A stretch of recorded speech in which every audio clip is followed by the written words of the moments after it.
is season 5 of Whatever She's Having with Linda Hoffner. This season, my bestie and co-host Claire Sumaduwiria is taking a little break to focus on her campaign for Bellevue City Council. So I'll be inviting special guests to the pod to talk about being fearless, showing up for ourselves, and being a champion for other women's success. For over 30 years, I've called Bellevue home. As a mother of 3, a daughter, and a small business owner who experiences our city's challenges and opportunities firsthand. Bellevue stands at a crossroad between global innovation and local connection. Our strength comes from building bridges between corporate towers and family businesses, between longtime residents and newcomers with fresh perspectives. My priorities are clear: public safety, education, sustainable growth, and quality of life for all. These aren't partisan issues. They are Bellevue challenges, requiring collaborative solutions crafted together. As your appointed council member, I've worked to ensure every voice is heard, to build a Bellevue where everyone belongs, where global vision and local value strengthens each other. I'm Claire Sumaduwiria, and I believe in a Bellevue that's together, innovative and inclusive, global and local. Let's build our future together. I'm Claire Sumaduwiria. I'm running for Bellevue City Council. This podcast is proudly presented by 425 Magazine, our amazing podcast partner who continues to support our platform of celebrating empowering friendships.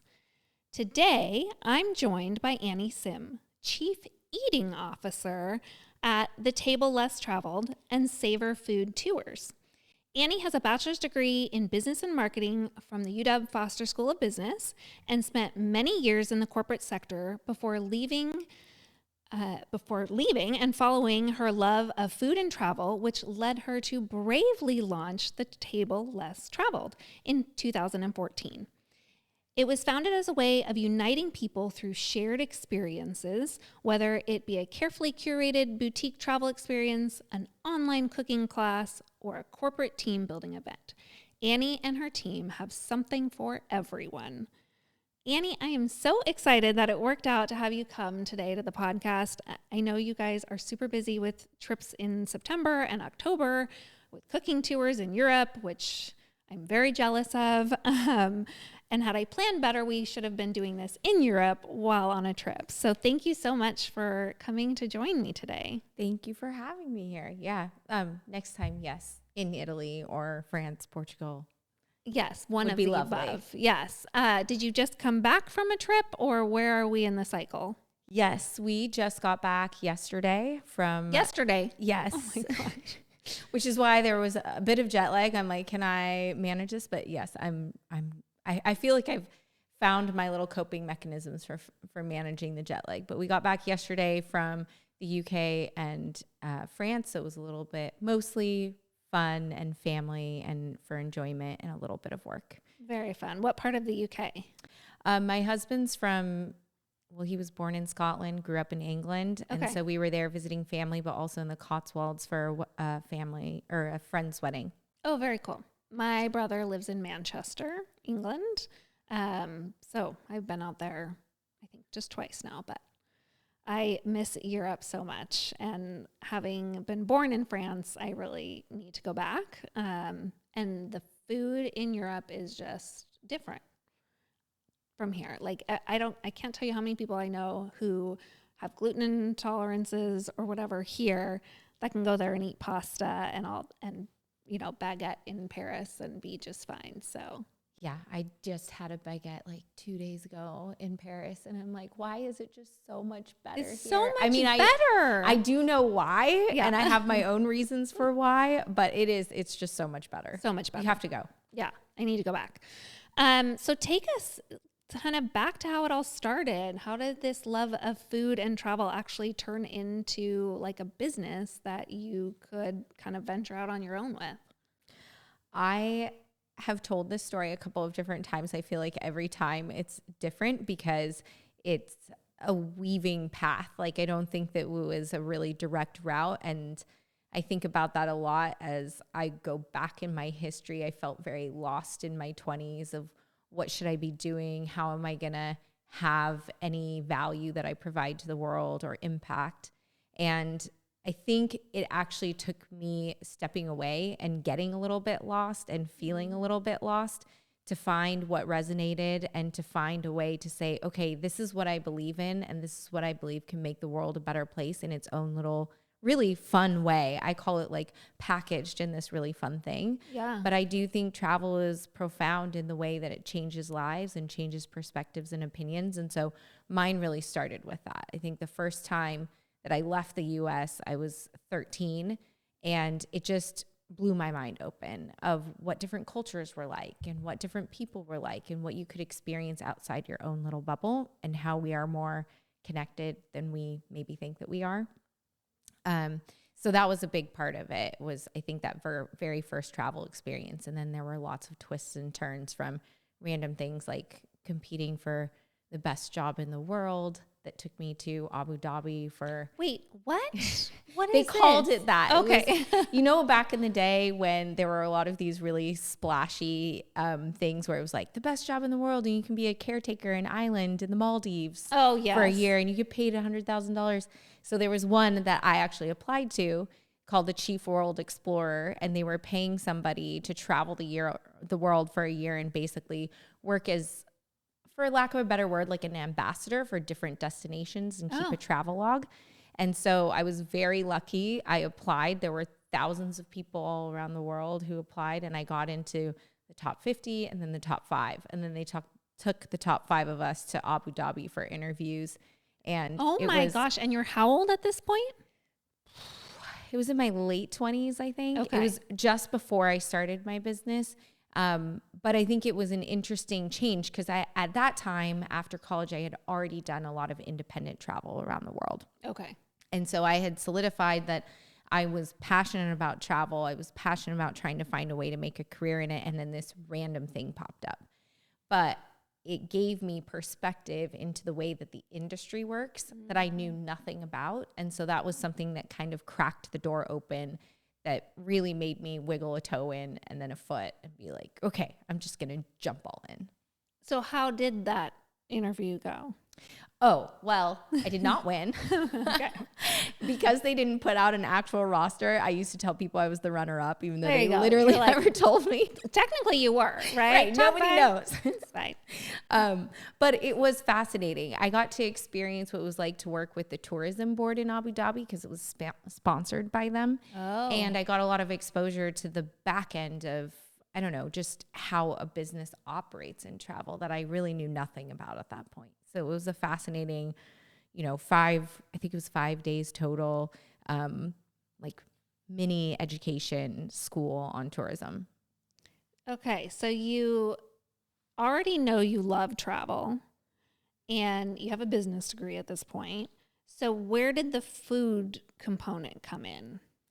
That's a great question. I think it really started when I did my own pretty expansive trip around the world before that interview, which I just felt like food was such an easy way. I mean, I love to eat, and I think that's true for a lot of people. And I felt like, yes, baguette in Paris, yes. Yeah. I felt like it was just such an easy way for me, even if I didn't speak somebody's language, to be able to connect with them.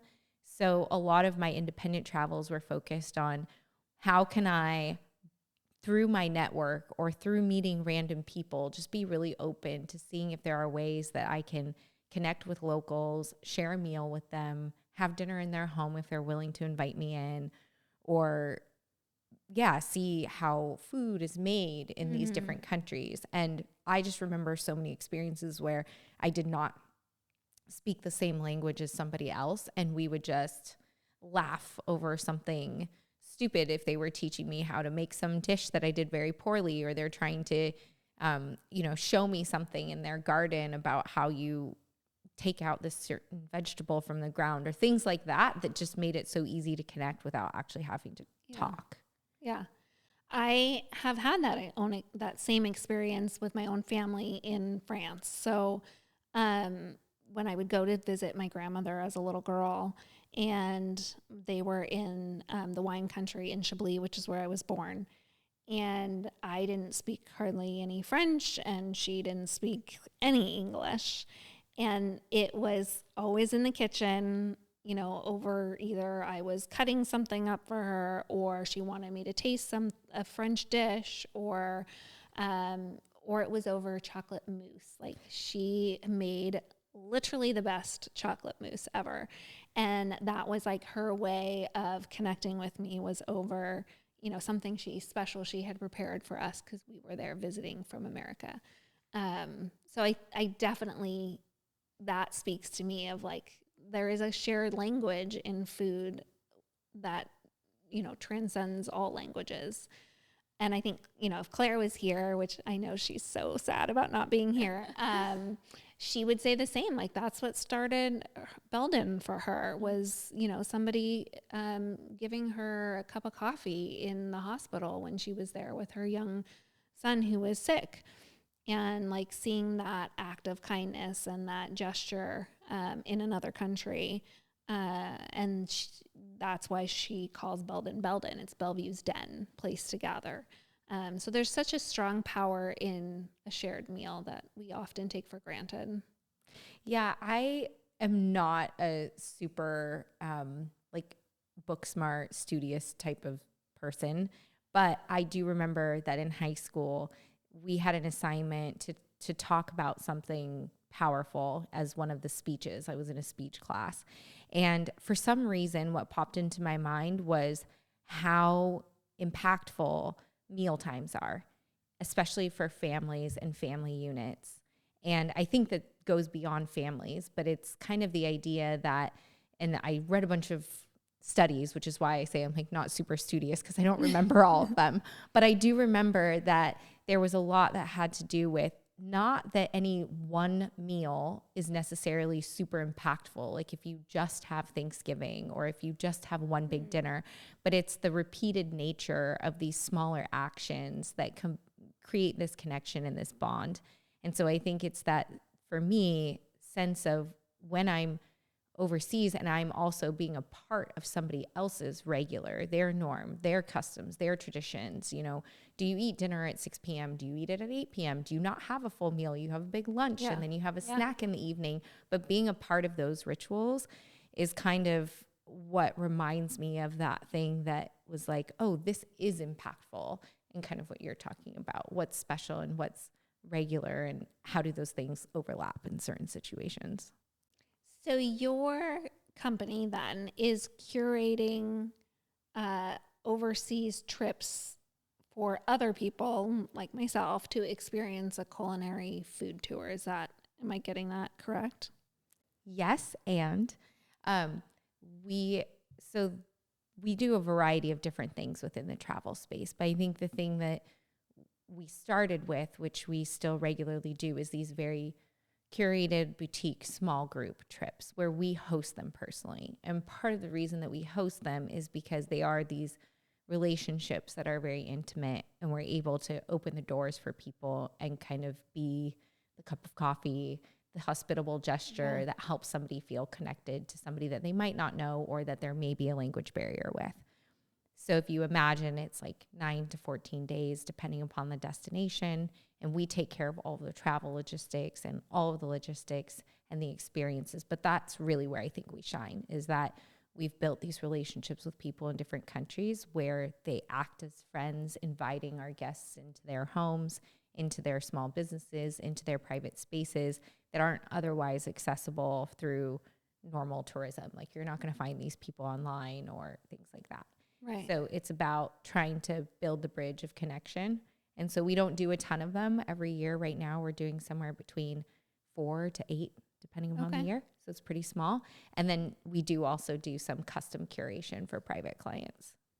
That's amazing. So I actually first met you in 2023.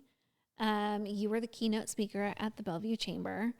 And I will never forget how struck I was when they introduced you as having had a baby days, weeks. What was it? It was like 9 days or Yes, something like 9 days days. Postpartum. And I thought, what is this woman doing on stage? Like, how is she even functioning?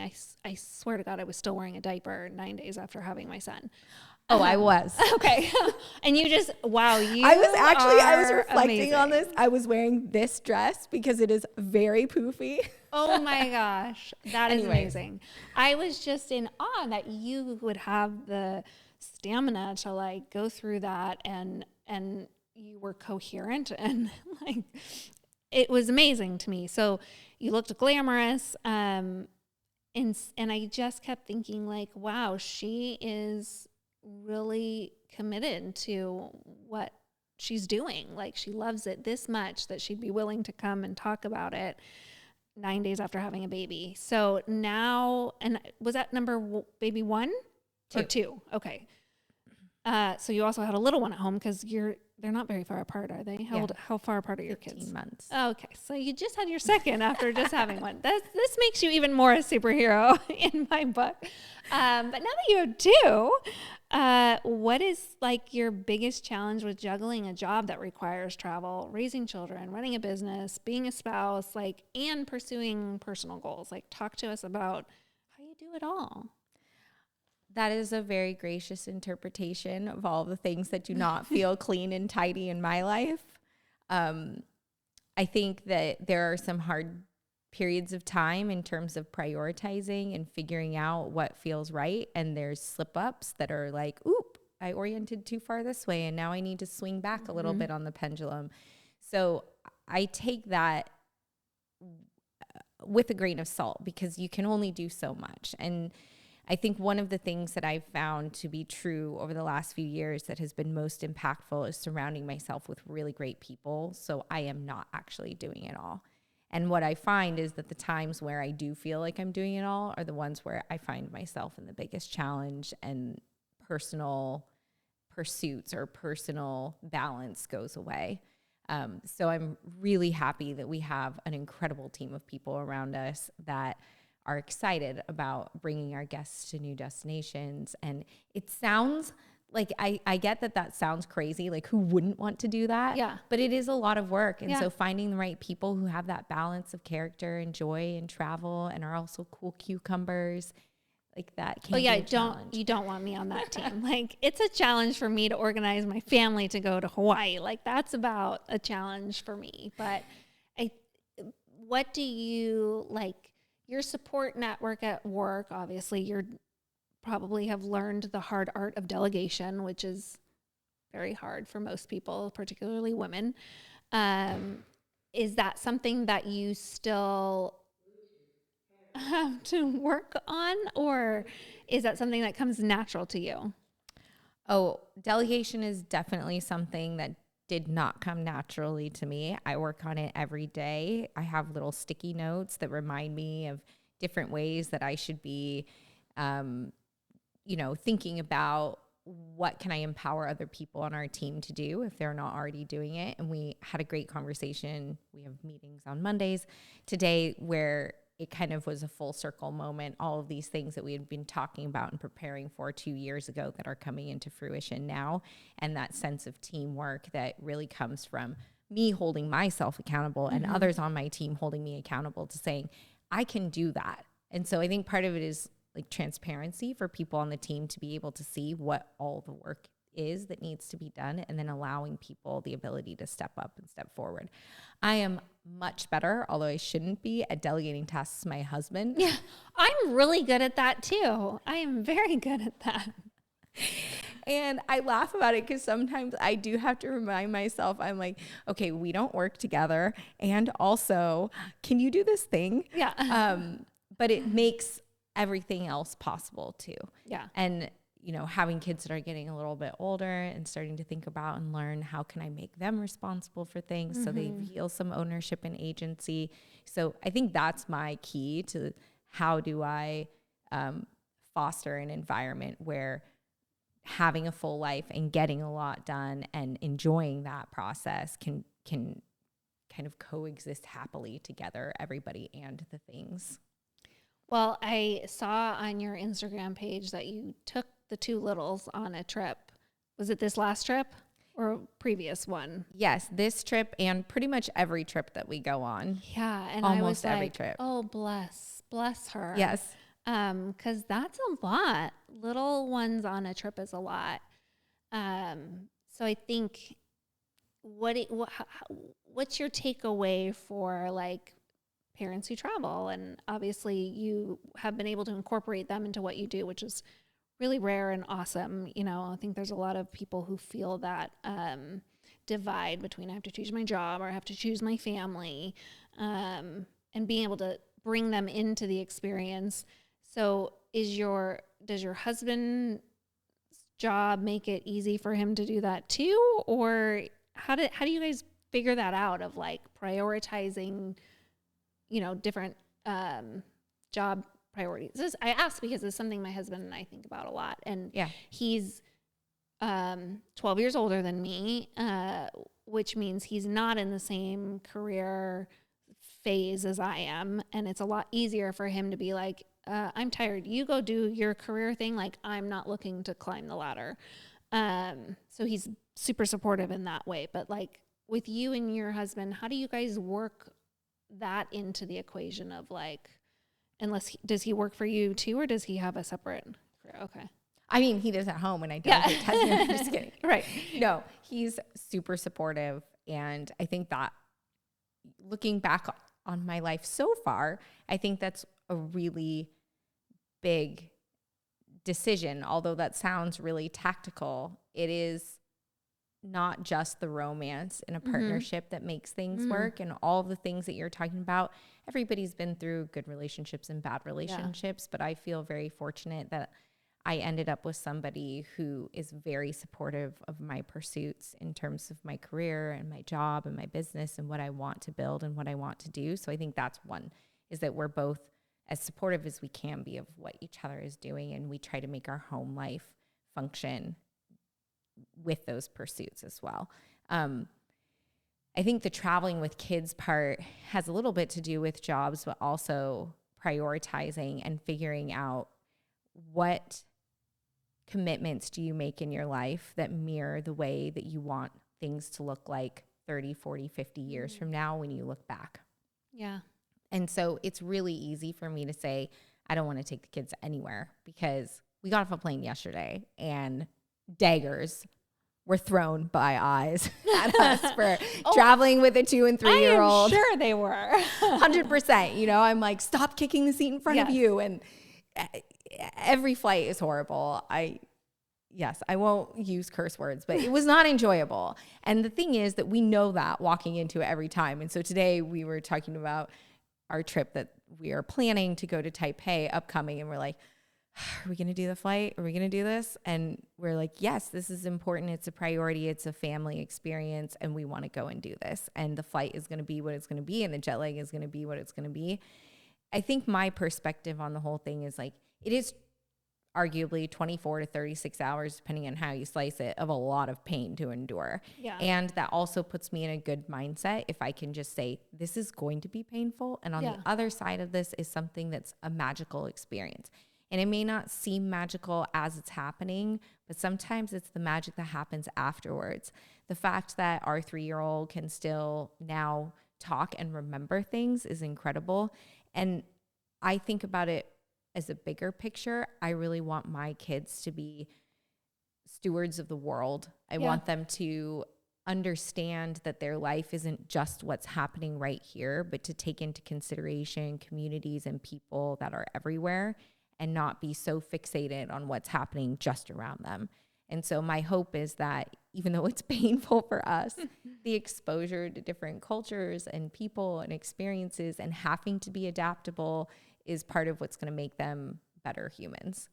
Oh, girl, you are taking one for the team for sure, because your kids will benefit from it so much, but you are in the pain of it. And I really admire that, because I can tell you numerous times when I've been like, nope, I don't want to deal with it. And I like avoid whatever that is that's going to cause a scene or going to cause, drama.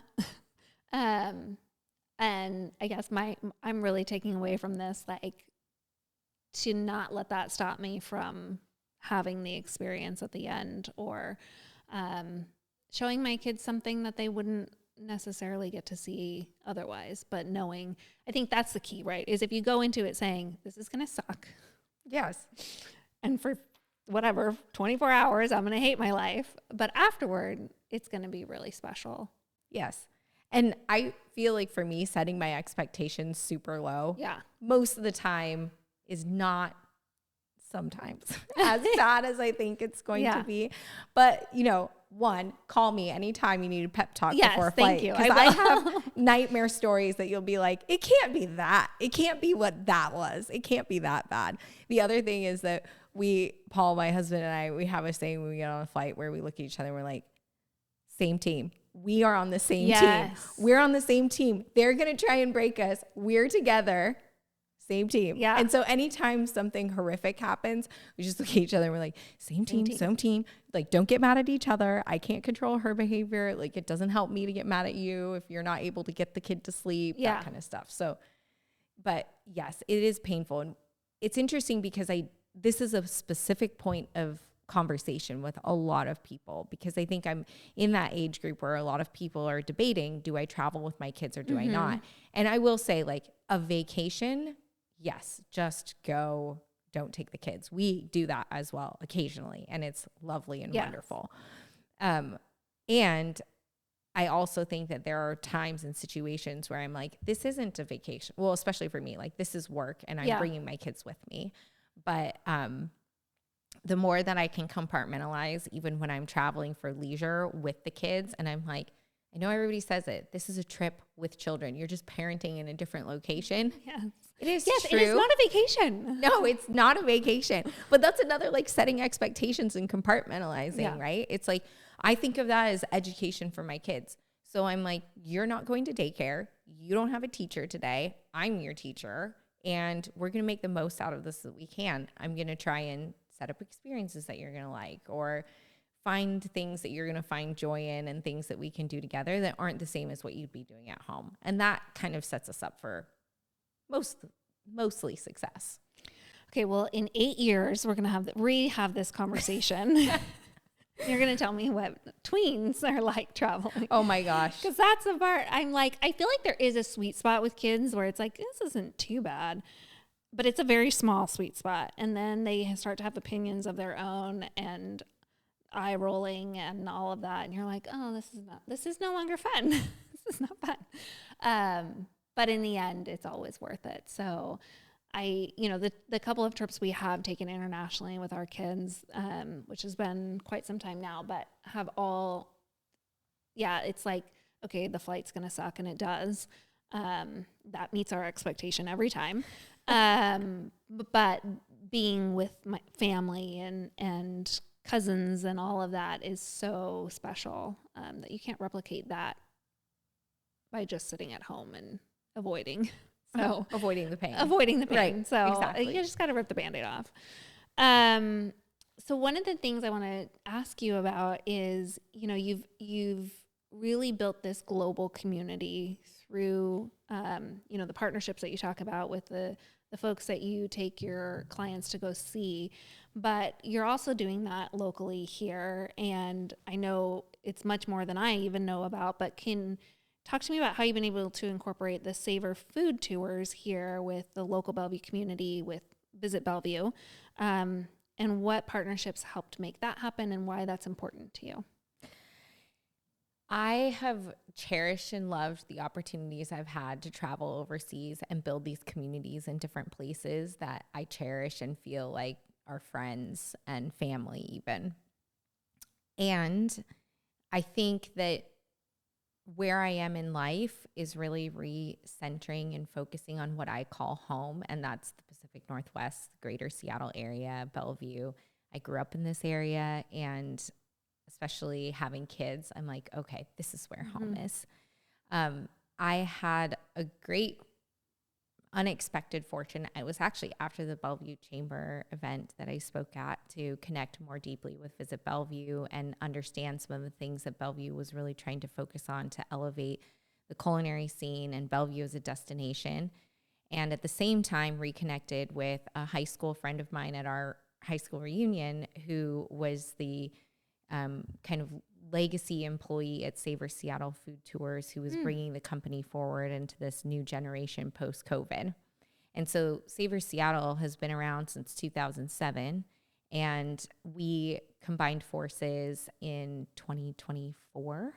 And we're able to look at how can we bring this concept to Bellevue in partnership with Visit Bellevue. And I was a big advocate for it because it's where I go when I'm going to go eat out. It's the restaurants where I frequent, where my kids are. You know, one of the restaurants on our tour, which I love, is like my regular date night spot with a friend of mine. And they've Which seen is? Mercado Stellina. I have not on been Old there. Main, or in Old Bellevue on Main Street. Yeah, it's one of my... I see it all the time, and I think about going. So now I have to go. It's so good. Okay. They have seen me through so many seasons of life that more than I care to admit. And it's just such a warm, hospitable place that feels like home. And the pizza is really good. They put a lot of quality in. Okay. Well, you focus had on me it. at pizza. Yeah. So, yeah. I know. Pizza is my love language. Yeah. And in terms of partnerships, I think that there are a number of restaurants that we work with. So we have right now, I think 6 stops on our Bellevue food tour that are all wonderful family-owned small businesses or women-owned small businesses. And they're all focused on community and uplifting community. And they just have such positive vibes. And I think one of the most important things is that they're really Pacific Northwest, Bellevue, homegrown locations. So they're not chains. They have these really great stories that have followed them through years. And it's been a joy to be able to have that same ethos and philosophy that we have traveling overseas home here in our own community. That's awesome. And how would one find these places? Is there a website? Yes. Okay. So our website is savorfoodtours.com, Savor, SAVOR. And we have all of our tours on there, including the Bellevue tour. And we have all of the partners that we work with listed on there so people can see. Amazing. With. So are you familiar with Laura Kleiss from Intentionalist? Yes. Yeah. So she was a guest of ours last season.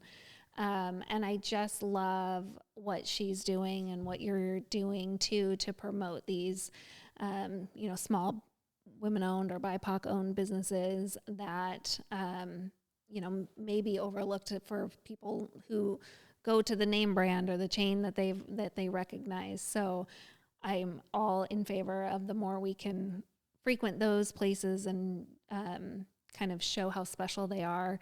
And we need more of that in Bellevue and on the east side. Mm-hmm. It can be tough to find those. And I know Laura has, talked about how the east side is kind of the Achilles heel for that.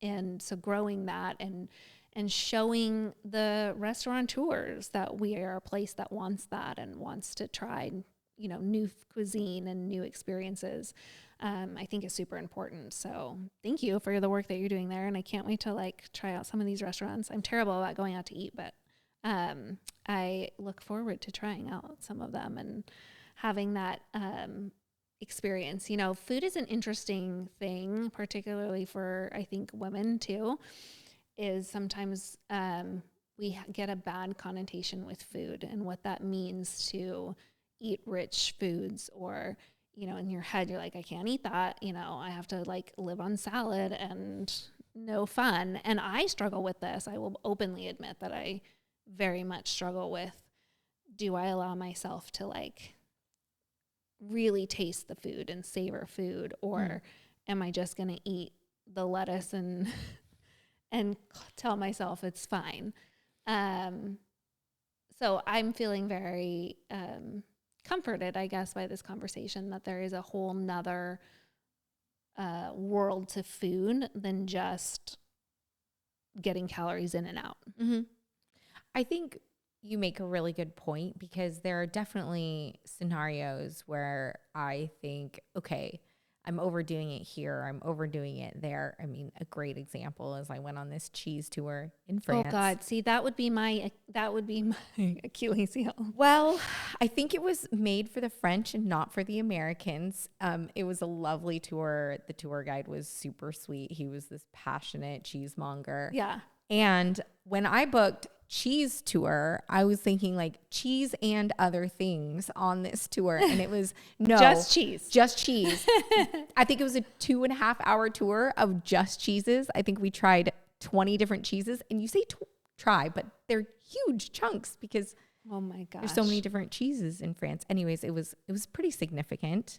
But I think for me, part of it is one, moderation, and then two, thinking about what seems healthy to me. And one of the things that you were talking about with traveling to Europe is that I am trying more and more to just reduce the amount of processed foods. And I know that's such a big conversation in the US right now. Yeah.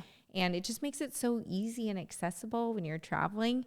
And I think same thing though in Bellevue, there are so many places that really have a dedication to quality, and where when you go out to eat, you're not just getting junk that's coming from a giant vat or can that's being doled out onto some plate. You're getting something that in a lot of places is handmade with fresh, a lot of care and dedication to the producers, and knowing the producers and where the food is coming from, and that it's local. So I think that that's also a step in the right direction for changing the way that people feel about food on the nutritional scale as well. Yeah, I love that. Okay, we are about out of time, but I like to do this thing. We started this last season with rapid fire questions that you did not get ahead of time. Okay. So they're just quick, little fun things to get to know you better. Okay, are you ready? Favorite go-to weekday meal? Rice, tofu, and broccoli in a ginger soy dressing. Oh my gosh, that's very fancy for a go-to meal. I love it. It's super easy. It takes like 5 minutes. I'm going to have to get that recipe from you then, because I need the quick and easy. Sweet or savory? Savory, 100%. Okay. Europe or Asia? Oh, do I have to? Yeah. Asia?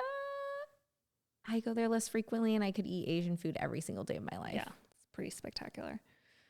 Okay, here's your travel mom question. What's worse on an international flight? Traveling with your own unhappy and fidgeting toddler, or sitting next to someone else's unhappy and fidgeting toddler? 100% mine is worse. I would say the other, because I don't love the other. At That's least you true. love yours and you're like, okay. That's true. It's hard either way. I think I can tune that out more. Oh. And so it's more of an emotional burden for so much longer of the flight. That's true. That is what. Yeah. And there's the embarrassing factor. Correct. Yeah. Of like, everybody's looking at me. Yeah. The daggers. Yes, daggers. Yeah. Okay. We end with a quote on every episode. So the quote that I found today is from Anthony Bourdain. Of course, I had to pick a chef. But he says, when someone cooks for you, they are saying something. They are telling you about themselves, where they come from, who they are, and what makes them happy. And I thought this was a perfect representation about what you've talked about, and how the stories we get from our ancestors through food preparation, or just being next to them in proximity to cooking food, are some of the most important stories of our lives, and really leaning into those opportunities and experiences. So thank you for being here today. Thank you for sharing your love of food and travel. I'm inspired to do more of both, food and travel. And I will definitely be calling you for tips on traveling with children. So yes, go forth and conquer. Yeah. Travel with children. It is doable. It's painful, but it will make your life more full and beautiful. I love it. I love it. Thank you so much. And we'll see you on the next episode.